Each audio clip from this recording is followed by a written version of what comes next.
India has over 20 lakh companies, but here the question is how many of them are fully compliant? Because since 2018, a simple delay in filing can cost you 100 rupees per day, no cap, no mercy.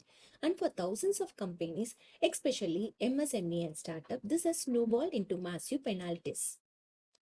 As we know, under the Companies Act, every company must file its annual return and financial statement with the Register of Companies. But the compliance hasn't been easy. Missed a deadline, the penalty meter starts ticking. 100 rupees per day indefinitely.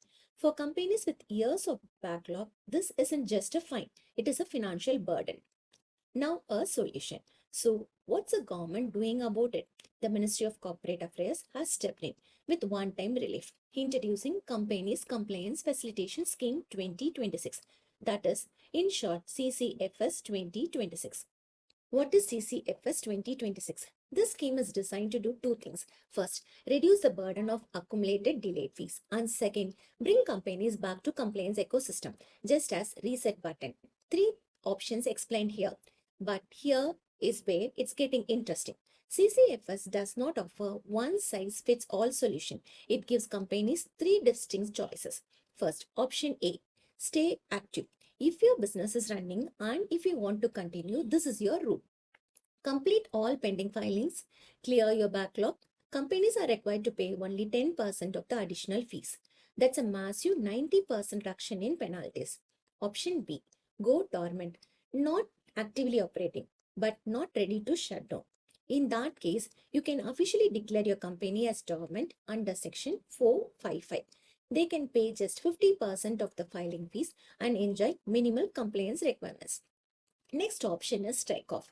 And if your company is no longer operational, you can opt for a complete exit. Get your name struck off from the register by paying 25% of the normal fees. A clean closure with no lingering liabilities. Next, we'll move on to timeline and urgency. But here is a catch. This opportunity won't last forever. The scheme opened on 15th April 2026 and gives companies exactly 3 months. That's it. This scheme ends by 15th July 2026. No extension, no second chances. More on this to Bhavita, company secretary. Now I'll continue with the forms covered under this scheme. Under option A, companies are allowed to file various pending forms such as AOC-4 and its variants, MGT-7 and MGT-7A, ADT-1, and even certain forms under the Companies Act 1956. So basically, this scheme covers both financial statements and annual return along with related compliance forms. This makes it easier for companies to clear all their pending filings in one go. Next is for clear understanding, let's see an example. A company called Present Consultancy Private Limited is a company incorporated under the provisions of Companies Act 2013 with an authorized share capital of rupees 10 lakh and paid up share capital of rupees 5 lakh.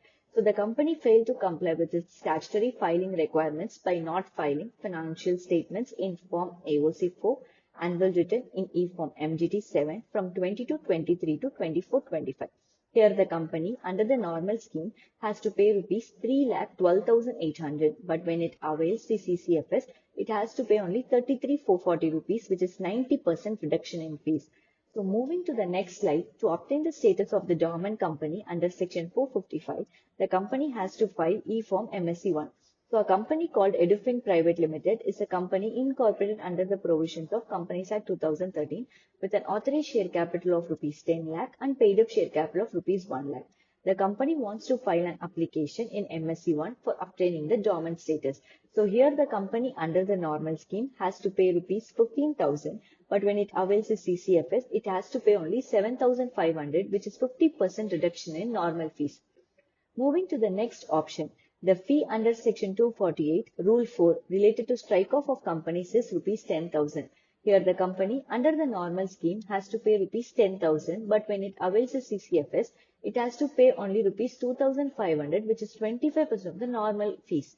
After understanding the scheme, there are certain intricacies to be considered. One common question is whether a company can file multiple pending forms for multiple years under this scheme. So the answer is yes. This scheme allows companies to regularize multiple pending forms together subject to eligibility and condition. So this is especially helpful for companies with several years of non-compliance. So next, we will move on to strike-off clarification. So can a company directly file STK-2 without completing pending filings? So the answer is strictly no. So as per Rule 4 of Companies Removal of Name Rules 2016 under the Companies Act 2013, a company is required to file all pending financial statements and annual returns before applying for strike-off. So compliance is necessary even if the company wants to close. So the next question is immunity available under Section 96 for not conducting AGM? The answer is no. However, companies can still conduct their pending AGM, adopt financial statements, and then file required forms under this scheme. So they can still regularize their position. So to conclude, the CCFS 2026 scheme provides greater opportunity for companies to clear their pending filings, reduce penalties, and become fully compliant. Thank you.